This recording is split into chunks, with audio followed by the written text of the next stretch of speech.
ایک عظیم اور وسیع سلطنت تھی جس پر بادشاہ فہد کی حکمرانی تھی۔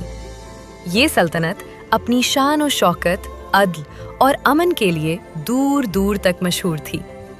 محل کے بلند مینار، قیمتی فانوس اور سنگ مرمر کے فرش اس بات کی گواہی دیتے تھے کہ یہ کوئی عام بادشاہت نہیں تھی، مگر اس شان و شوکت سے بڑھ کر اگر کسی چیز کی قدر تھی تو وہ تھیں بادشاہ فہد کی 4 بیٹیاں۔ یہ چاروں شہزادیاں بادشاہ فہد کی جان تھیں۔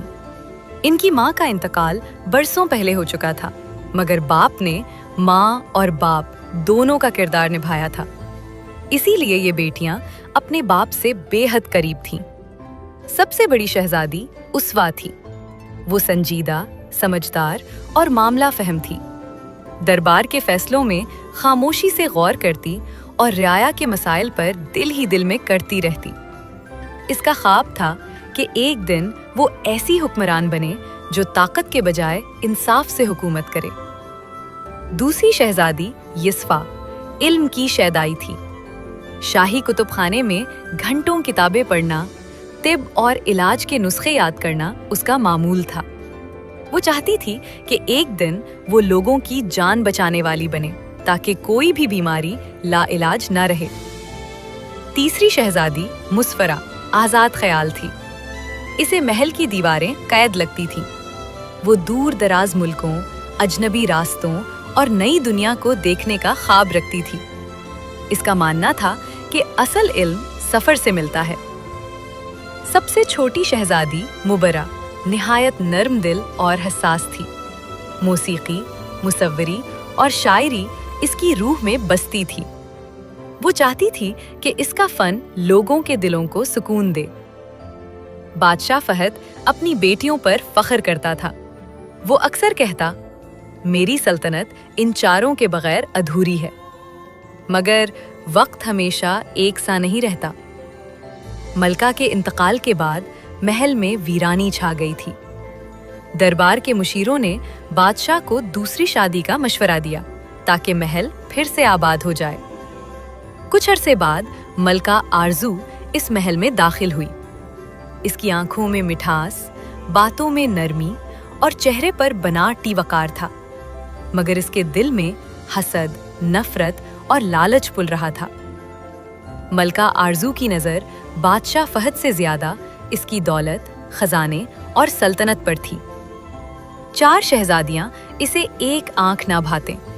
وہ جانتی تھی کہ جب تک بادشاہ کی محبت ان بیٹیوں کے ساتھ ہے، تب تک وہ مکمل اختیار حاصل نہیں کر سکتی۔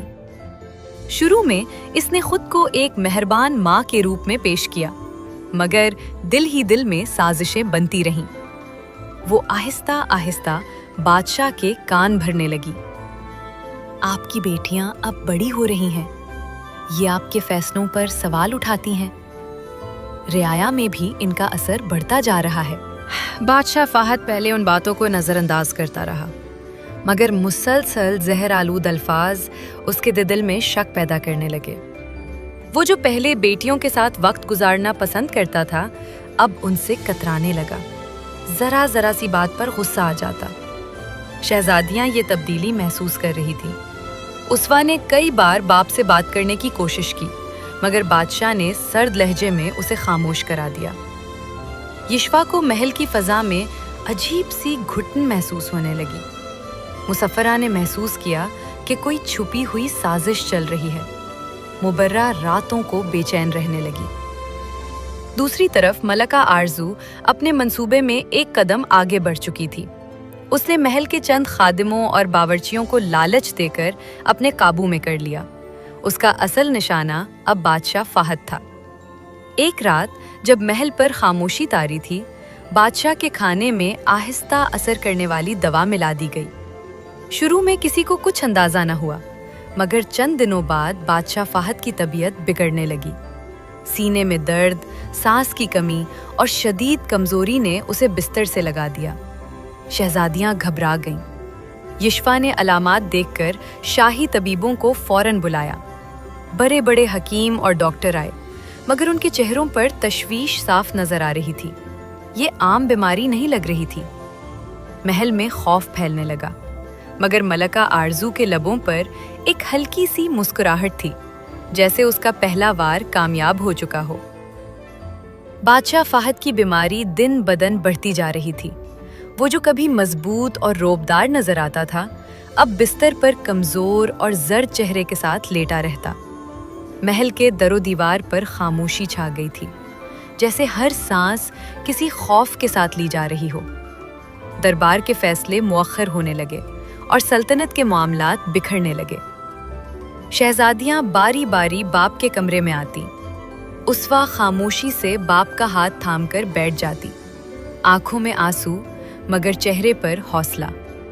यशफा हर तबी रिपोर्ट गौर से देखती, हकीमों से सवाल करती और नई दवाएं आजमाने की कोशिश करती। मुसफ़रा महल के अंदर और बाहर होने वाली हर हरकत पर नजर रखे हुए थी और मुबर्रा दुआ और इबादत में लगी रहती। मलका आरजू हर वक्त बादशाह के पास रहने का ढोंग रचाती। वो सबके सामने फिक्रमंद बीवी बनकर आंसू बहाती, मगर तन्हाई में उसके लहजे में अजीब सा इत्मीनान होता।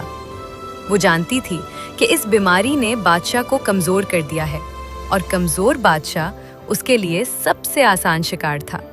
चंद दिन बाद शाही तबीबों ने बादशाह फहद के मुआयने के बाद एक खुफिया मशवरा किया। फिर वो सब एक साथ शहजादियों के सामने आए।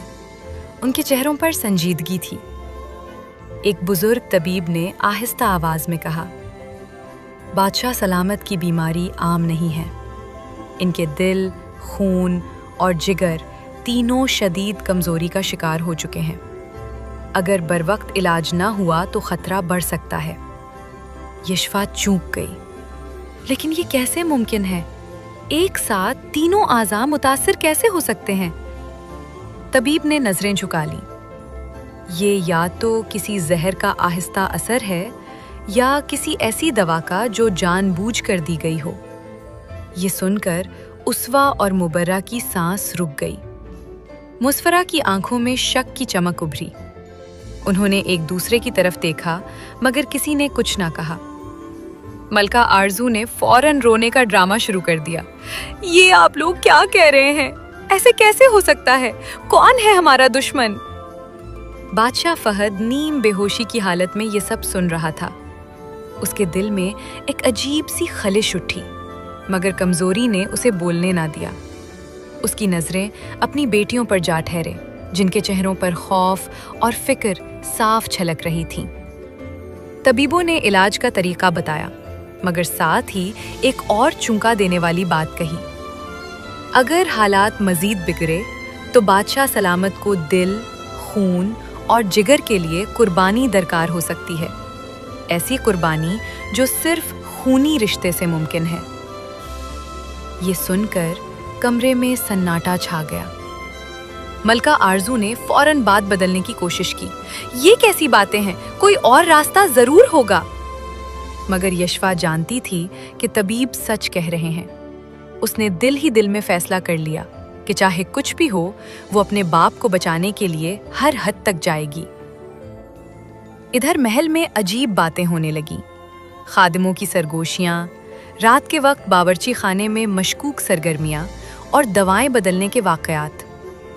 मुसफ़रा ने खुद देखा कि एक खादिमा मलका आरजू के हुक्म पर दवाई का प्याला बदल रही थी।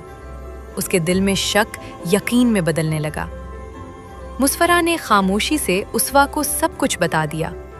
दोनों बहनों ने फैसला किया कि वो मलका आरजू पर नजर रखेंगी, मगर फिलहाल कोई कदम नहीं उठाएंगी। दूसरी तरफ बादशाह फहद की हालत मजीद बिगड़ने लगी। उसकी सांसें उखड़ने लगीं और तबीबों ने साफ कह दिया कि अब वक्त कम है।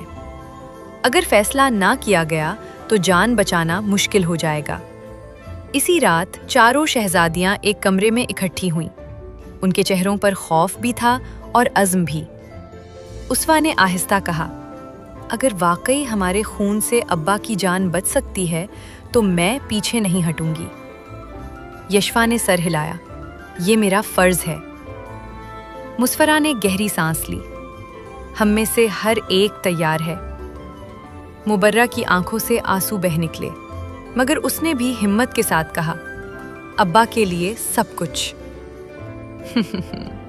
इसी लम्हे दरवाजे के बाहर मलका आरजू खामोशी से ये सब सुन रही थी और उसके चेहरे पर एक खतरनाक मुस्कुराहट फैल गई। बादशाह फाहद की हालत अब नाजुक मरहले में दाखिल हो चुकी थी। शाही तबीब दिन रात महल में मौजूद रहते, मगर हर गुजरता लम्हा उम्मीद को कमज़ोर करता जा रहा था।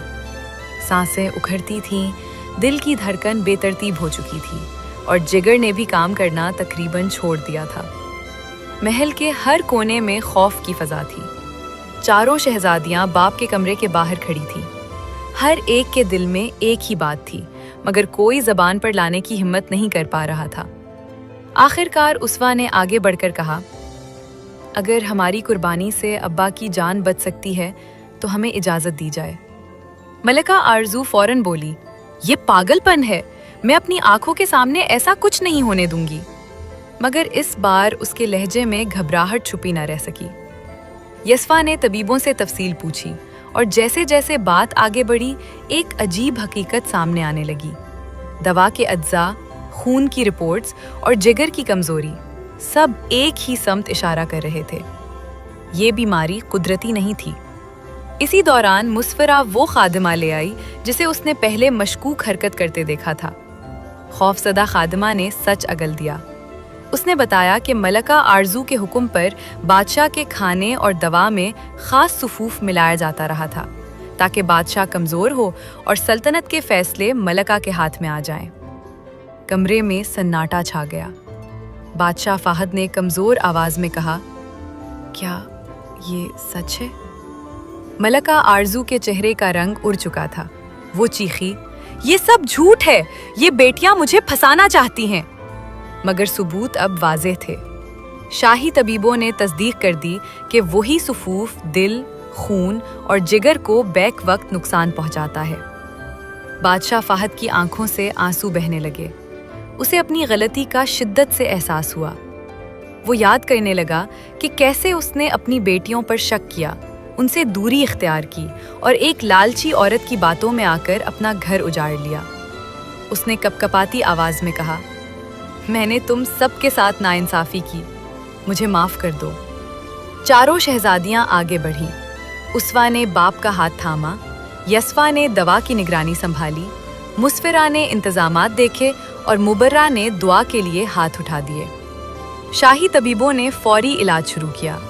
सही दवा दी गई, जहर का असर ज़ाइल किया गया और बादशाह फाहद की हालत आहिस्ता आहिस्ता संभलने लगी। सांस बहाल हुई, दिल की धड़कन मुतवाज़िन होने लगी और जिगर ने भी रद्द-ए-अमल दिखाना शुरू कर दिया। मलका आरजू को शाही मुहाफिजों के हवाले कर दिया गया। उसकी तमाम साजिशें, लालच और नफरत सबके सामने आ चुकी थी। वो चीखती रही, मगर अब कोई उसकी बात सुनने को तैयार ना था। चंद दिन बाद बादशाह फाहद ने सबके सामने अपनी बेटियों से दोबारा माफ़ी मांगी। उसकी आंखों में नदामत थी और दिल में सच्ची मोहब्बत। चारों शहजादियां, जिनके ख्वाब कभी दबने लगे थे, अब पहले से ज़्यादा मजबूत हो चुकी थीं। उन्होंने ये सीख लिया था कि सच, कुर्बानी और इत्तेहाद हर साजिश से ज़्यादा ताकतवर होते हैं।